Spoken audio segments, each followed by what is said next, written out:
Allez, petit rendez-vous traditionnel de début d'année, décryptage de la circulaire FIE 2026. Mais cette fois-ci, je voulais travailler un peu différemment. Je voulais revenir sur le pacte Ambition 2019 et parler justement de la circulaire FIE 2026 pour vous montrer à quel point quand même on a changé complètement de dynamique. Donc en 2019, on est sur un pacte Ambition qui veut passer de 120 000 personnes accompagnées à 240 personnes accompagnées à l'horizon 2022.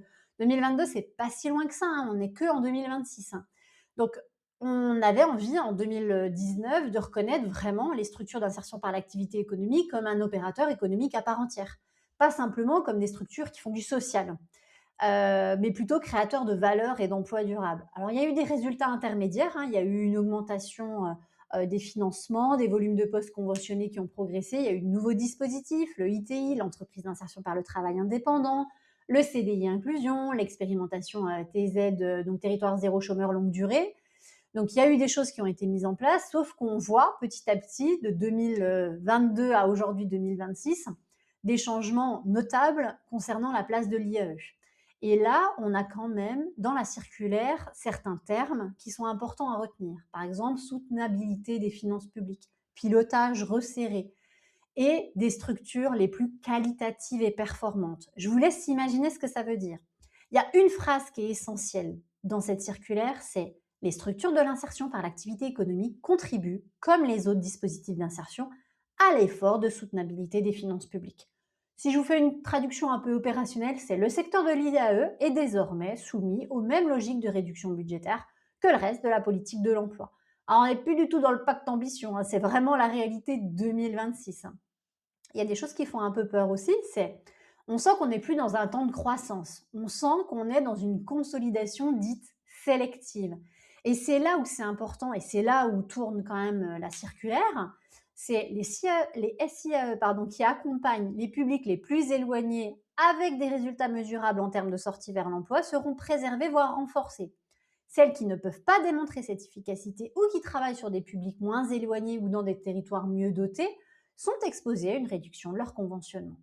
Pour faire simple, on donne moins à tout le monde, ça on l'avait bien compris, mais on donne davantage à ceux qui prouvent que ça fonctionne. Donc c'est à la fois une contrainte et une opportunité à condition que vous vous y prépariez. Donc il y a des points de continuité par contre 2025-2026 qui ne changent pas. Le PIC IAE est reconduit dans son fonctionnement actuel. Les critères de ciblage des publics éligibles restent sur les mêmes bases que l'arrêté du 1er septembre 2021. Le principe de modulation, il n'a pas changé, même si encore une fois, hein, le rapport IGAS appuyait fortement sur le fait que ça évolue, ça n'a pas changé. CDI inclusion EITI continuent d'exister avec leurs modalités habituelles. La logique du dialogue de gestion comme outil central de conventionnement est toujours confirmée, mais avec quelques petites modifications quand même. L'expérimentation à territoire zéro chômeur longue durée, elle est prolongée jusqu'au 31 décembre 2026. Donc il y a des vrais changements par exemple. Changement numéro 1, SIAE Connect devient obligatoire. Donc en 2025, on nous annonçait le déploiement. La circulaire 2026, elle acte vraiment la généralisation.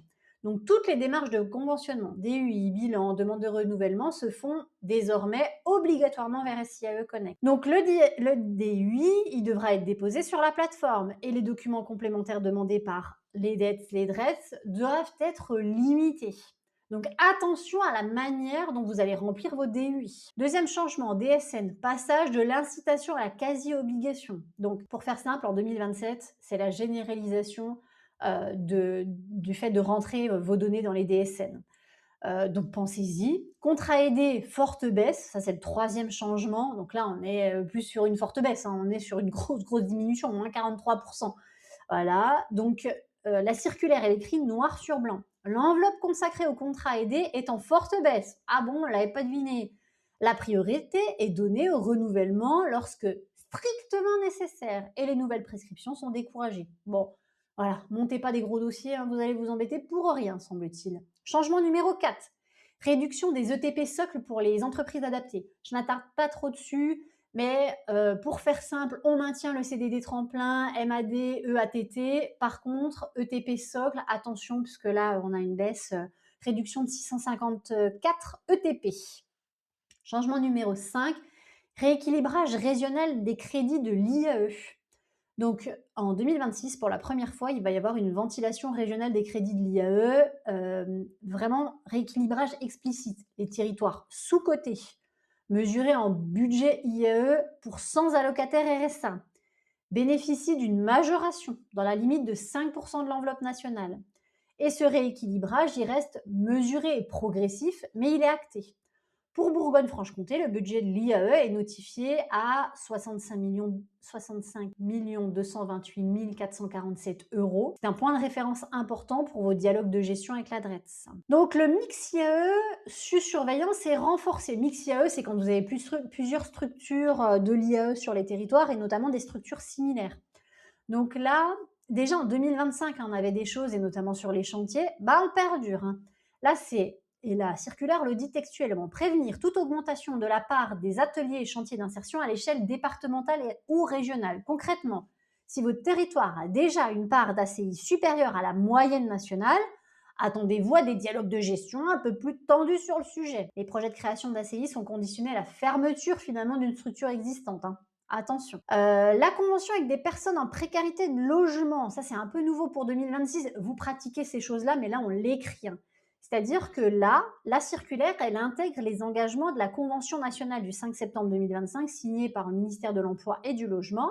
Donc les SIAE sont invités à accueillir et travailler avec les prescripteurs du secteur d'hébergement-logement, CHRS, CHU, résidence sociale, pour les orienter vers les parcours IAE. Là, ça me fait beaucoup rire parce que sur le terrain, ce qu'on voit, c'est que des fois, c'est pas du tout possible. Le public est pas prêt.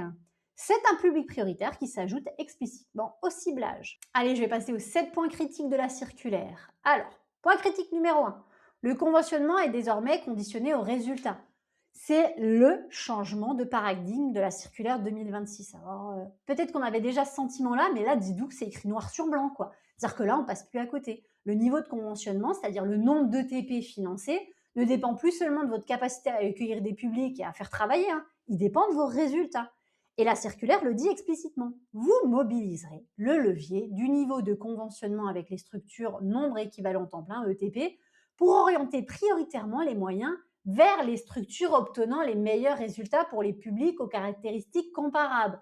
Alors bon, encore une fois, on y met des pincettes parce que ça veut tout dire et rien dire. Néanmoins, les DREDS vont regarder le taux de sortie à l'emploi, la proportion des publics très éloignés de l'emploi dans votre file active, le nombre et la qualité des PMSMP, la mobilisation des formations, les partenariats avec les entreprises du territoire. Je le redis pour la formation, montrer à quel point aujourd'hui vous développez des compétences, créer des référentiels de compétences et montrer comment vous arrivez d'une échelle 1 d'un bilan de positionnement à 70, 80, 90 compétences, qu'elles soient techniques, transversales ou douces, que vous arrivez à faire développer. Mais vraiment, travailler sur vos référentiels. Je ne saurais pas comment le dire autrement. Donc avant, vous devez préparer votre dialogue de gestion. Documenter réellement votre taux de sortie, lister vos PMSMP, chiffrer vos formations, chiffrer le nombre d'heures de formation que vous faites. Vous n'êtes pas une entreprise classique, vous n'avez pas la même possibilité de financement de formation. Mais montrez par contre les heures de formation que vous faites en interne. Vraiment, montrez-le. Il faut que vous alliez plus loin sur cette partie-là. Je vous vois trop faire des choses et ne pas assez les valoriser. Point critique numéro 2, le ciblage des publics devient un critère de financement. La circulaire FIE, donc, elle renforce considérablement l'exigence de ciblage des publics éloignés. C'est pas juste une orientation générale, c'est un critère qui conditionne votre financement et votre légitimité face aux prescripteurs. Point critique numéro 3, la formation. De l'accès à l'obligation de stratégie. Mais oui, c'est le moment, il faut y aller. Le pic IAE, il continue à exister en 2026. Vraiment, c'est le moment de montrer que vous l'utilisez pleinement. Par contre, attention, là, ils ne vous disent pas, il s'agit simplement d'y accéder. C'est un levier stratégique de votre accompagnement articulé avec les offres France Travail et régionales. Alors là aussi, c'est très drôle. Les offres France Travail, ou France Travail vous dit, bah non, vos publics, ils ne sont pas prioritaires. Oui, on le sait, tout ça. Mais là, aujourd'hui, vraiment travailler peut-être à l'AFEST, l'action de formation en situation de travail. Donc, il y a précisé dans la circulaire, page 13, vous pourrez encourager les CIAE à orienter les salariés en sortie de parcours vers des actions de formation en situation de travail ou de préparation opérationnelle à l'emploi, donc POE ou toute autre modalité de formation qualifiante. Faites déjà de la FEST en interne et continuez à accompagner vers de l'externe sur de la FEST. C'est une opportunité directe. Donc, s'il vous plaît, je vous en supplie, faites de la FEST. Montrez que vous faites de la feste. C'est le moment de vous en emparer. La circulaire en parle, parlez-en dans vos structures. Faites-le. Vraiment, je vous en supplie, faites-le. Allez, point critique numéro 4, le lien avec les entreprises.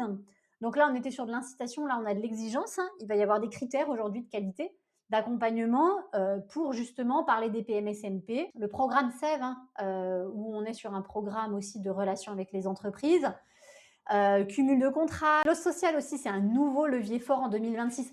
Alors pareil pour les facilitateurs, si vous tombez sur cette vidéo, je vous en supplie, parlez de formation aussi dans vos clauses sociales, c'est essentiel. La loi climat et résilience, elle entre en vigueur en août 2026. 100% des marchés publics notifiés doivent contenir au moins une considération environnementale et les marchés supérieurs au seuil européen doivent intégrer une condition d'exécution en matière sociale. Pour vous, vraiment, structure d'insertion par l'activité économique, c'est le moment de vous positionner, mais c'est le moment de vous positionner aussi sur la feste en même temps. Voilà. Point critique numéro 5, bah, SIAE Connect et DSN, hein, administrativement, ça va changer un peu les choses, hein. Bon, on va voir comment ça se passe, hein. C'est toujours pareil, quand on met un nouvel outil et un pilotage, ça change un peu, hein. Bon, c'est censé faciliter le dépôt du DUI. Alors, est-ce qu'on aura un DUI unique sur tous les territoires? On verra. Point critique numéro 6, le financement des départements, une vigilance accrue.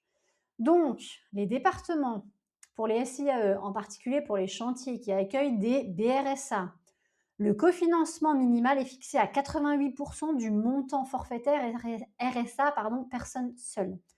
Donc, dans un contexte où les budgets des conseils départementaux sont eux aussi sous pression, la DGEFP demande aux DRETS et aux DETS d'être particulièrement vigilants au maintien de ce cofinancement. Et la circulaire, elle rappelle clairement, la participation de l'État n'a pas vocation à compenser les cofinancements des conseils départementaux. Maintenez le dialogue avec vos conseillers départementaux parce que je ne suis pas sûre que ça s'annonce si facile que ça. Vous allez avoir toujours vos conventions annuelles d'objectifs et de moyens, documenter le nombre d'allocataires RSA que vous entrez dans le parcours et ce que vous faites avec eux, vraiment c'est essentiel. Point critique numéro 7, les structures en difficulté, il va y avoir une logique de sélection, hein. Donc il y aura toujours le FDI dans la composante consolidation qui est maintenue, mais aujourd'hui ce sera avec un plan de redressement et des objectifs mesurables sur 2 ou 3 exercices. Sinon, il y aura finalement une obligation un peu d'orienter les salariés en insertion vers d'autres organismes et des organismes référents. Plan d'action concret, préparez-vous. Préparez-vous, faites des référentiels de compétences, montrez à quel point vous répondez aux besoins d'emploi des territoires. Vous allez former des personnes, même si ce n'est pas sur vos compétences techniques, vous formez sur de la compétence douce, vous formez sur de la compétence transversale. Montrez-le, c'est le moment. N'attendez plus pour montrer que vous formez sur de la compétence transversale. Je ne saurais pas comment vous le répéter plus que ça, mais vraiment, créez des référentiels de compétences, montrez comment vous développez aujourd'hui les partenariats sur le territoire. Ayez une certification interne qui montre que vous montez en compétence les salariés. Faites-vous connaître sur vos territoires grâce à votre capacité à accompagner la compétence de vos salariés. Alors c'est sûr, on est dans une période inconfortable, mais pour certaines, ça va être une vraie opportunité de travailler sur la qualité de votre accompagnement, y compris la qualité d'accompagnement à la montée en compétences, pas que sur le volet social, mais plutôt dans votre capacité à faire de l'ingénierie de formation, dans le partenariat avec les entreprises. Donc documenter, chiffrer, raconter, votre dialogue de gestion, c'est pas juste un contrôle, c'est plutôt une négociation et donc préparez-le comme ça. Et je vous rappelle au passage qu'Istia Compétences vous accompagne sur la création de vos référentiels de compétences et sur la valorisation de votre travail d'accompagnement. N'hésitez pas à me solliciter. À bientôt et bon courage.